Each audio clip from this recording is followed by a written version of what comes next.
Hey everybody, this is Sully with 5 freaking onion rings. I just put in Betaflight Configurator 10.5.0 that I downloaded based on a UAV tech who is amazing. Go check his channel out.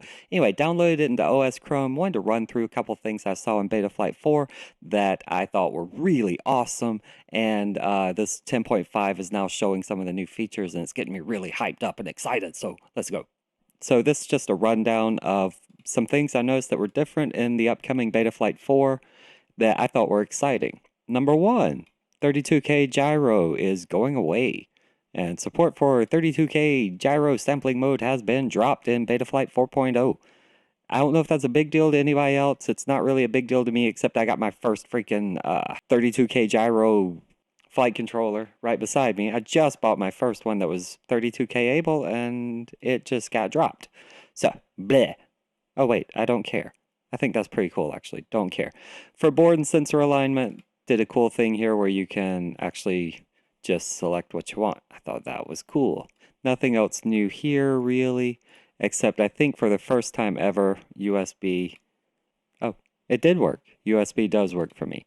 So, configuration, 32K is gone. CPU load, 8%. And this is on an Omnibus F4SD, which is really good. And air mode, OSD, anti-grav dynamic filtering, RX loss, all these are the same. Going down, power battery, looks a little bit similar, looks good. Failsafe, they actually put in GPS rescue settings here, and everything else looks the same. PID tuning, same. If you're used to anything with Betaflight 4, filter settings haven't been changed really. Yeah, this is not stock though, so don't copy these. These aren't stock anymore. Receiver, same. Filter, same. This is all good, no big deal. Modes, same. But what I thought was exciting and what I wanted to say was, look at this. In OSD, you get different profiles. Holy cow. So you can just flip profiles. And you can set up 1, 2, and 3. And I thought that was awesome. That's actually the main thing that made me go, hey, I need to make a video. And I'm way too excited about it. I mean, I didn't think I was going to be this excited. But all of these unknowns have now been filled in. So now you can go display name. That's cool. What have I got? Joe Pilot. Yeah, so I can do a display name. What I thought was cool, I can do stick overlays. Like, how freaking awesome is that?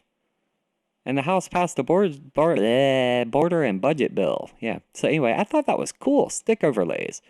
I mean, we all know how that works out, because it's hard to line up videos with stick overlays.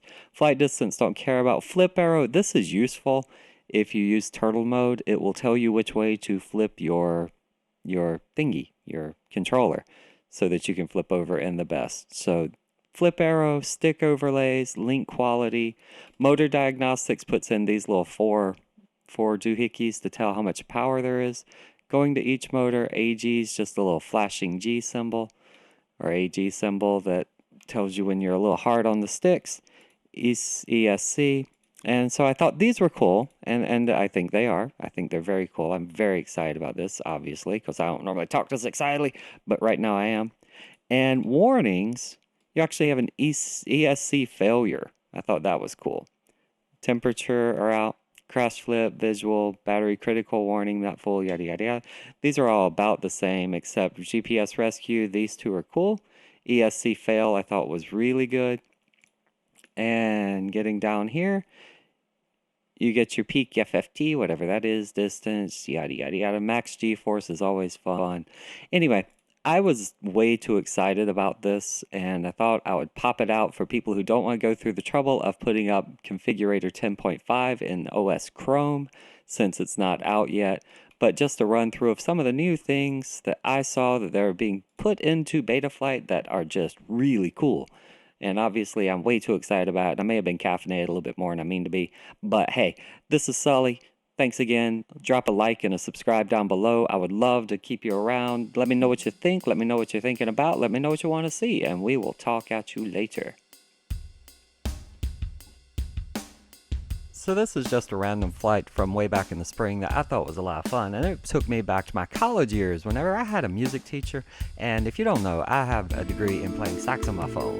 That's because I wanted to be like Bill Clinton, back in the day.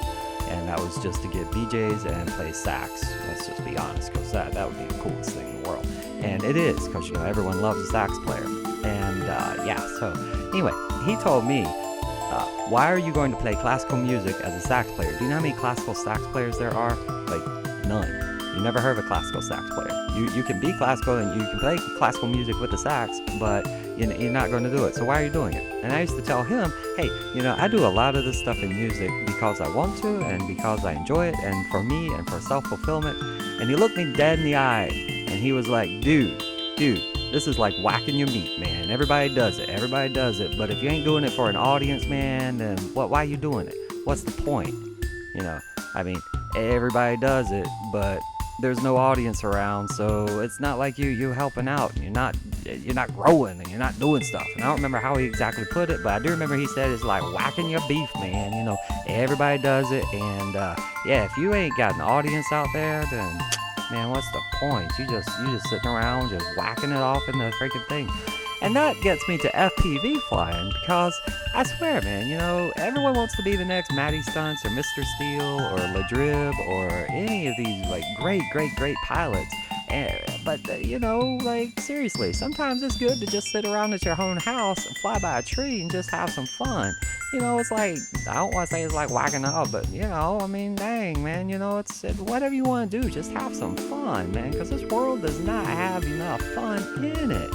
And I gotta tell you, man, that's a lot of flips all in a row there. I'm getting a little dizzy watching this shoot. I forgot that I am not a horrible person whenever I fly. But yeah, man, so anyway, take it back from me to my school years, and just remember, put your stuff out there. You might not be the best, but you might be the next best. And if you ain't practicing, then you ain't getting better.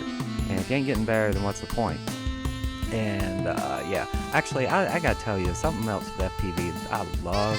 I gotta tell you I love the fact that you can be a tinkerer and do a lot in FPV. You can be a pilot and do a lot in FPV. You can be just a spectator and spectate and comment on FPV. And you can be a software engineer, and you can be a filter person. You can just be a tester. One thing I found the greatest success for me is the fact that I am pretty much fearless when it comes to software.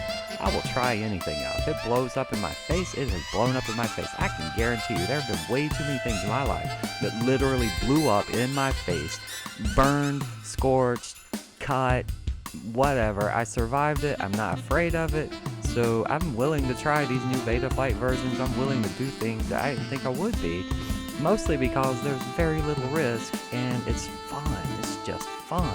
And it's just like sitting around and you just remember back whenever a teacher's like, man, you're just out there practicing, just beating your meat. And ain't nobody care. They all do it.